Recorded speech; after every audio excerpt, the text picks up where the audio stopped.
Halo Tribuners, jumpa lagi bersama dengan saya Kusnula Syaifah. Kita masih di Bincang Kesehatan. Tribuners, hari ini saya sudah kedatangan tamu yang sangat spesial. Tentunya di sini sudah hadir ada Dokter Putri. Halo Dokter Putri, apa kabar? Halo Mbak. Gimana nih Dok untuk kesehatan dan kesehariannya nih Dok? Baik?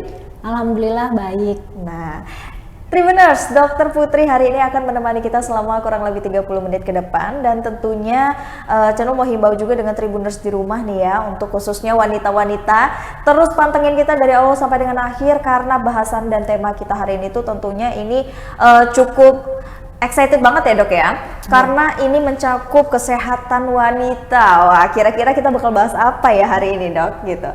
Nah, siap, bener banget. Di sini kita bakalan membahas yaitu tentang penyebab dan juga jenis-jenis keputihan pada wanita nih Dok ya. Mungkin Dokter Putri bisa jelaskan dulu nih Dok untuk awal pengertiannya seperti apa sih Dok keputihan itu sendiri?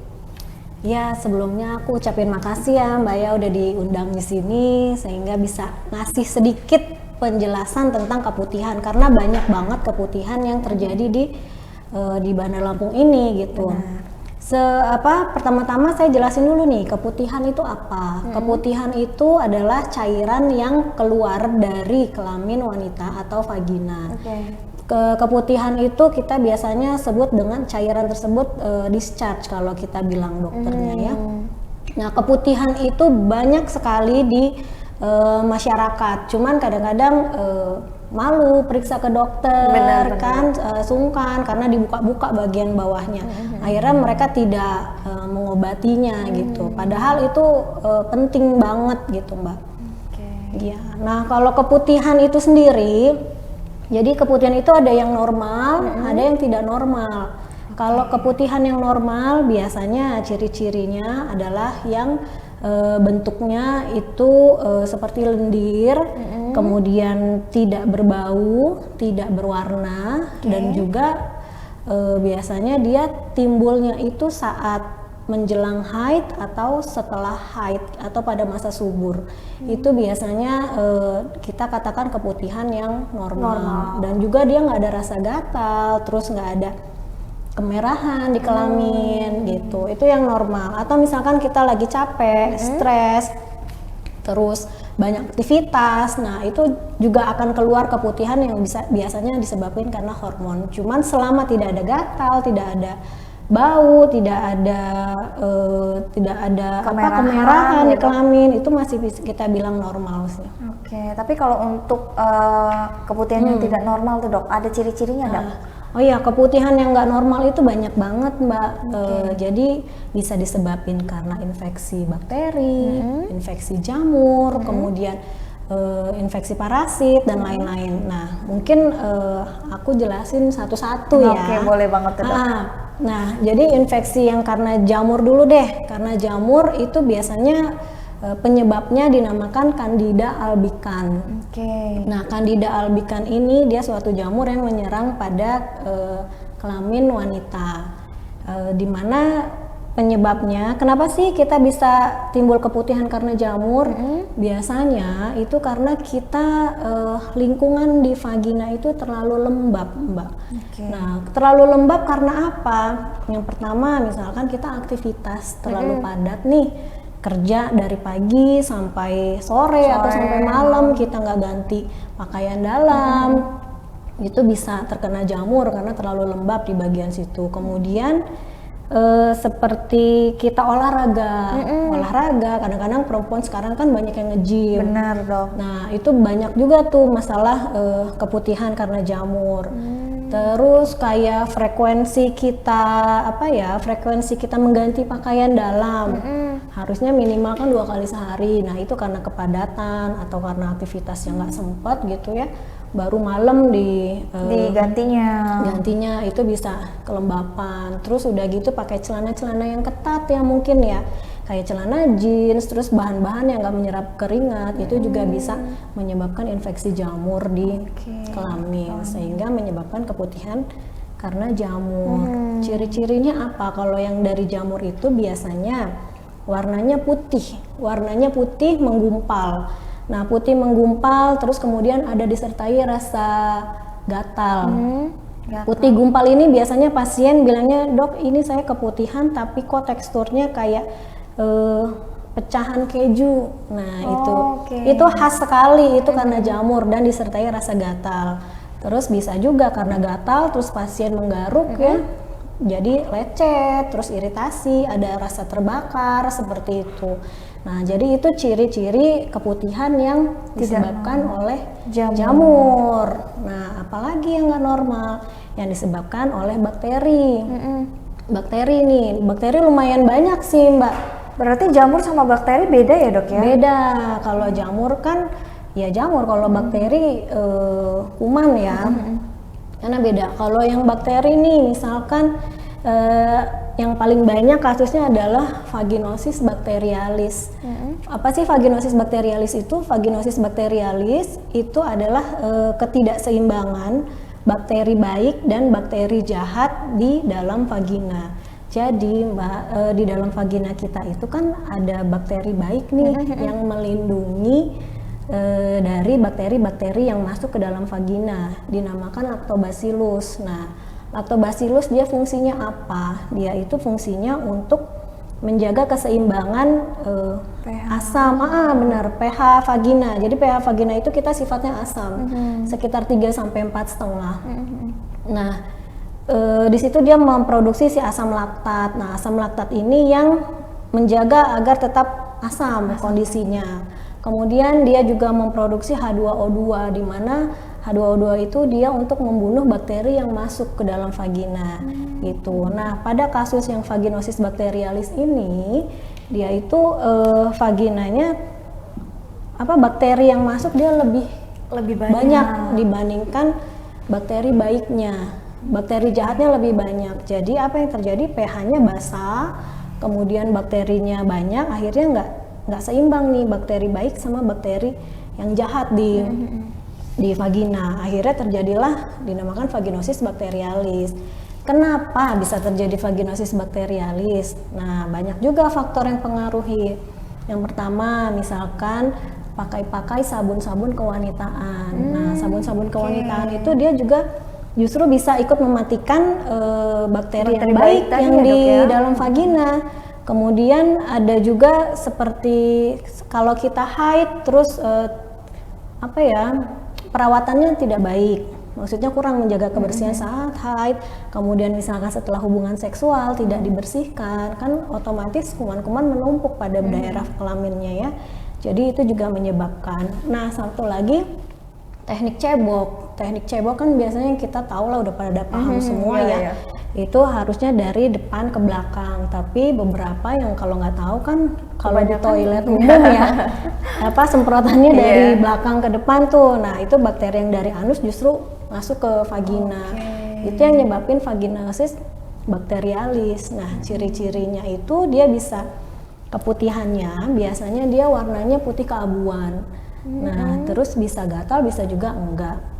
Tapi yang khasnya adalah bau amis. Nah, bau amis itu yang disebabkan oleh bakteri-bakteri anaerob tadi, gitu. Nah, terus ada lagi bakteri yang menyebabkan biasanya kita sebut infeksi genital non-spesifik. Itu apa? Itu biasanya bakteri yang paling banyak adalah Chlamydia trachomatis. Nah, Chlamydia trachomatis ini menyebabkan biasanya dia infeksi menular seksual. Jadi lebih keputihannya karena penyakit menular seksual, karena hubungan seksual.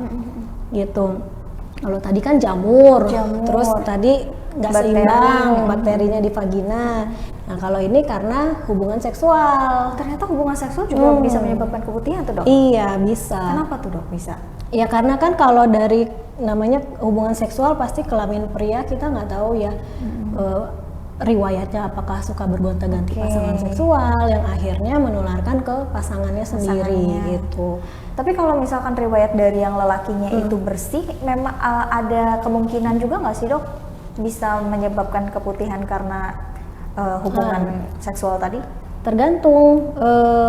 Kalau istilahnya prianya bersih nih, tapi wanitanya ada riwayat juga nggak gonta-ganti pasangan seksual gitu. Yang pasti memang keputihan tersebut ciri-cirinya memang harus ada hubungan seksual. Kalau yang tadi kan bukan, misalkan nih pasien belum sama sekali melakukan hubungan seksual, otomatis dia nggak akan terjadi keputihan yang karena Chlamydia trachomatis, trichomoniasis itu. Oke, kalau ciri-ciri dari chlamydia tadi tuh apa sih, Dok? Chlamydia itu dia ciri-cirinya biasanya sebenarnya kadang-kadang kebanyakan asimptomatis justru, maksudnya nggak bergejala. Oh, iya? Paling keputihannya biasanya kental, terus kekuningan. Tapi ya kalau diperiksa lab ternyata ada sih bakteri Chlamydia trachomatis ini, dan biasanya kita lakukan anamnesis juga ya, apakah ada riwayat hubungan seksual sebelumnya. Nah jadi kan nanti dicek lab, kalau emang benar ada chlamydia artinya memang ya kita obati sesuai dengan keputihan karena chlamydia. Kemudian dari infeksi menular seksual lainnya seperti gonore yang kita tahu kencing nanah ya. Biasanya kalau pada pria kan keluar kencing nanah kayak sekret gitu, kental. Nah kalau pada wanita biasanya dia tuh nggak bergejala juga, tapi dia cuma hanya mengeluhkan keputihan-keputihan biasa berulang nggak sembuh-sembuh, dan ditanya ternyata pasangannya ini dok, pasangan saya kemarin didiagnosis gonore, dapat pengobatan ini Ana. Itu juga kita harus obatin, kalau enggak nanti saling tular menular terus ininya apa dengan pasangannya. Ciri-cirinya ya itu, kalau nggak khas dia, keputihannya dia nggak khas, tapi ada riwayat hubungan seksual, terus keputihannya bisa kental, bisa cair, terus biasanya sih dia ada kayak nyeri perut juga tuh bagian bawah, kemudian ada radang panggul, terus ada bisa disertai nyeri kencing atau enggak juga bisa. Gitu. Jadi memang gejalanya beda-beda ya dok ya, dan beda-beda juga dari faktor-faktornya juga beda-beda tadi ya dok ya. Beda-beda. Ada Nah, lagi yang selain jamur bakteri, ada lagi yang parasit trichomoniasis kalau kita bilang. Itu juga dari hubungan seksual juga tuh. Nah khasnya biasanya keputihannya kuning kehijauan. Itu terus bisa juga rasa terbakar, rasa gatal, iritasi di kelamin, itu bisa. Tapi hubungan seksual harus ada riwayat hubungan seksual. Tapi kalau memang riwayat hubungan seksual tuh dok, tapi yang seperti dokter bilang tadi kayak misalkan mungkin malas cuci atau tidak menjaga kebersihan, itu bisa jadi faktor juga tuh dok. Walaupun kedua-duanya bersih nih, tapi dia setelah hubungan seksual dia males gitu dok, itu bisa menjadi faktor juga dok? Bisa, tapi mungkin bukan yang karena tadi, bukan karena bakteri yang karena hubungan seksual, tapi yang ke vaginosis bakterialis tadi. Karena kumannya masuk berlebihan, nggak seimbang, yang bakteri baiknya kalah istilahnya ya. Jadi yang masuk kuman dari luar, bakteri jahat juga masuk gitu ya. Jahat masuk, lactobacillusnya nggak bisa mempertahankan kebersihan di vagina, ya udah jadinya keputihan juga. Jadi banyak banget ya Tribuners beberapa faktor-faktornya ya dok ya. Itu tadi itu termasuk faktor ya dok ya. Ada faktor internal dan eksternal ya yang sudah dokter Putri jelaskan. Kalau internalnya itu tadi yang dokter Putri udah jelaskan Tribuners. Jadi banyak banget penyebabnya, ada bakteri, ada kuman, ada karena penyakit kelamin tadi ya dok ya, karena hubungan seksual dan karena males, mungkin cara kita sesudah buang pipis ataupun BAB itu juga berpengaruh ternyata dok ya.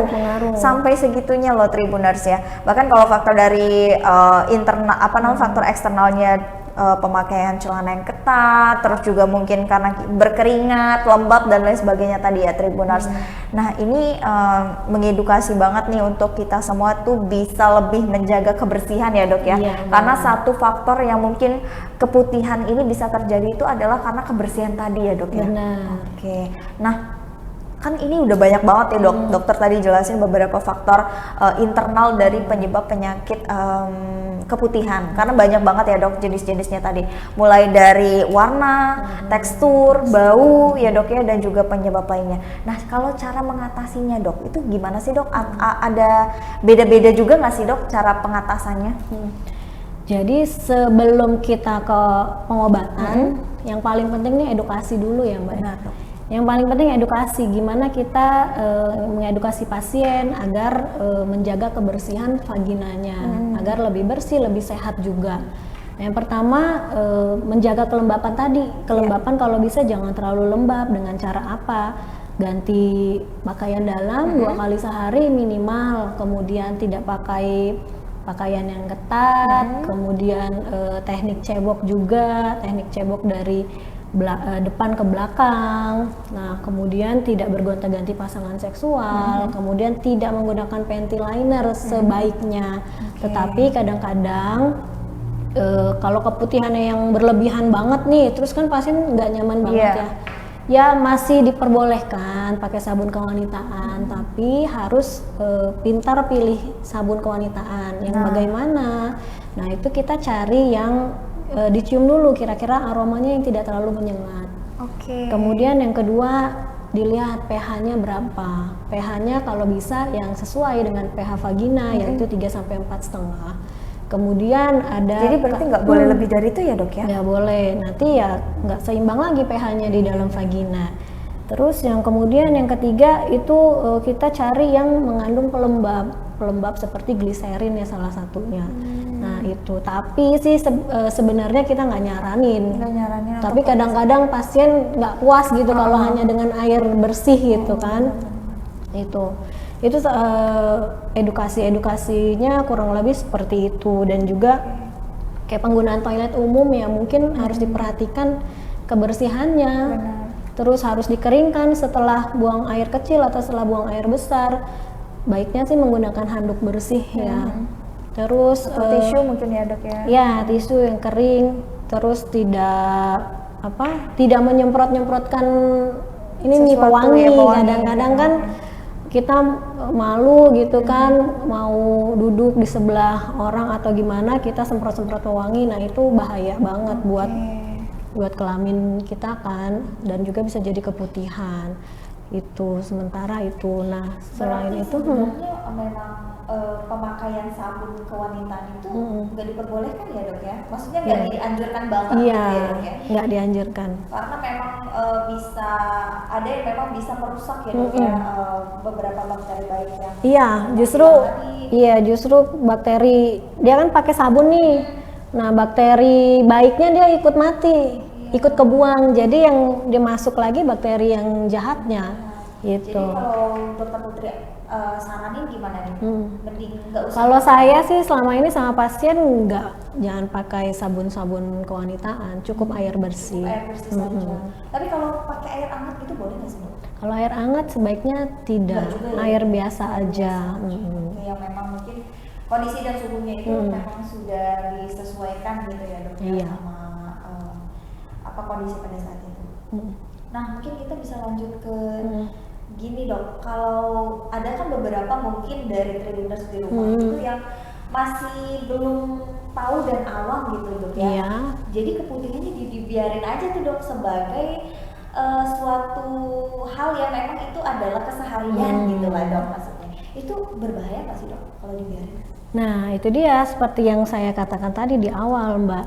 Jadi kalau keputihan yang terus menerus dibiarkan itu kan kita akan terjadi komplikasi namanya. Komplikasi itu hal yang tidak diinginkan lebih lanjut. Jadi kalau baiknya sih kalau keputihan kita langsung aware lah, maksudnya nggak usah malu untuk datang berobat ke dokter, diperiksakan penyebabnya apa, diobati secara dini. Karena kalau misalkan keputihan itu yang tadi kan banyak infeksi ya, mau infeksi jamur, infeksi bakteri, infeksi parasit.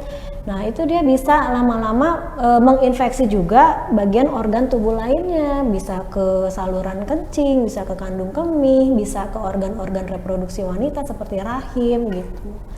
Jadi kayak kalau misalkan komplikasi lebih lanjut bisa juga kayak menyumbat saluran rahim kan itu agak bahaya untuk kalau yang program hamil ya mau punya anak. Nah itu biasanya dicek juga sampai ke situ gitu.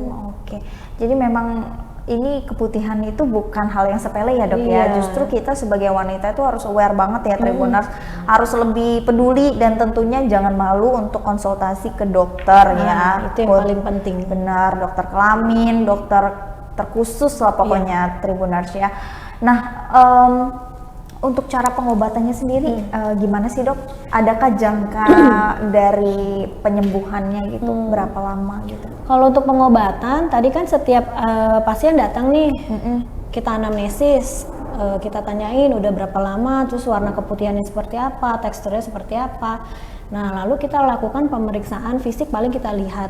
Nah, kemudian ada lagi pemeriksaan penunjang. Namanya pemeriksaan penunjang itu bisa dilakukan dari hasil lab. Misalkan dia diambil sampel keputihannya, kemudian dilihat di mikroskop, dibawa ke laboratorium. Nah, kita lihat penyebabnya apa. Kalau penyebabnya jamur, otomatis kita berikan anti jamur.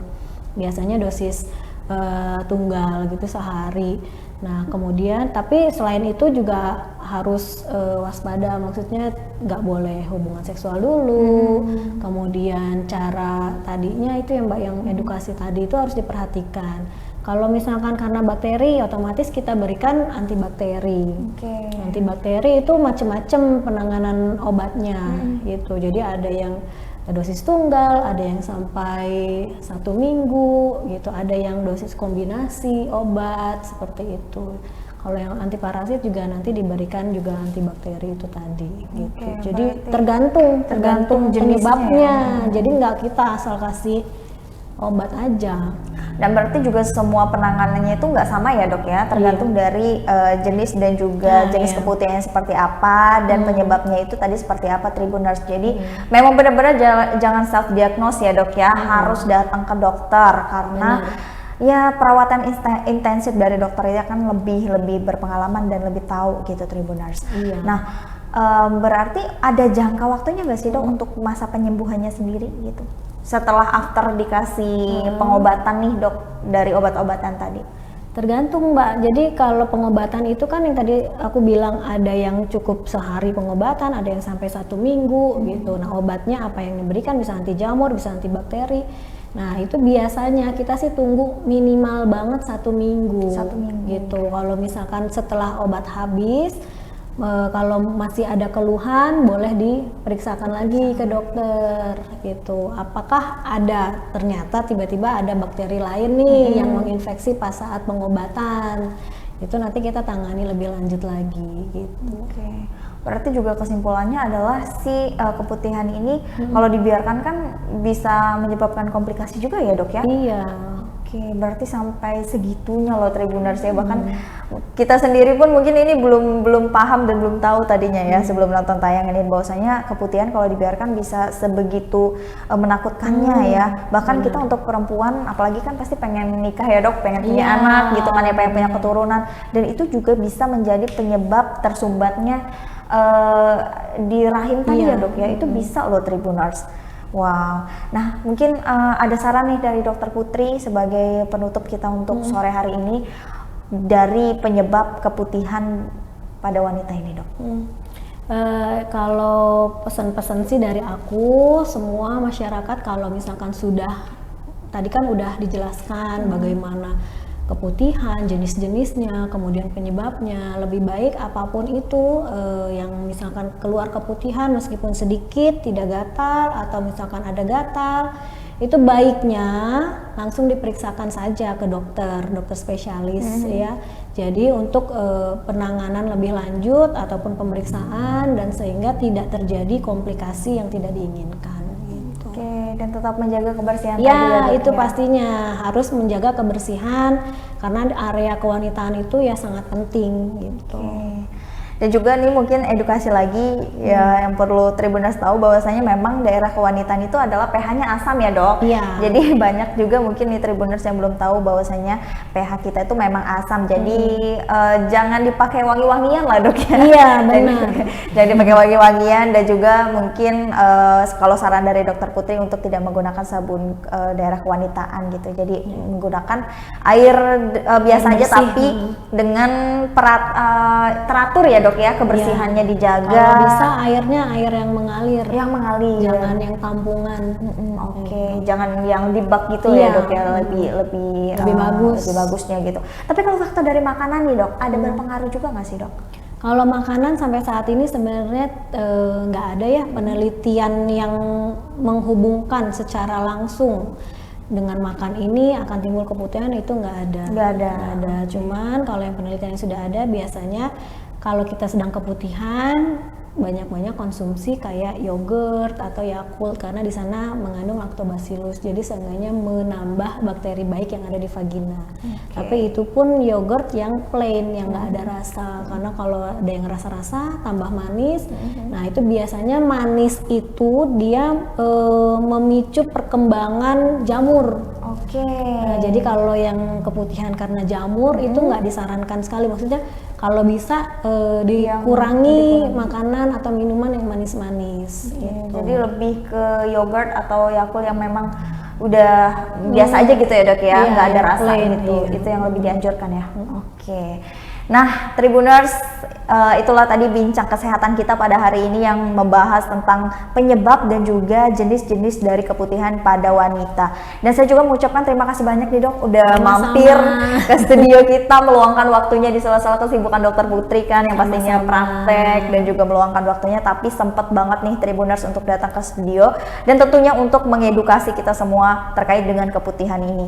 Dan saya juga mengucapkan terima kasih banyak untuk Tribuners yang selalu menyaksikan bincang kesehatan.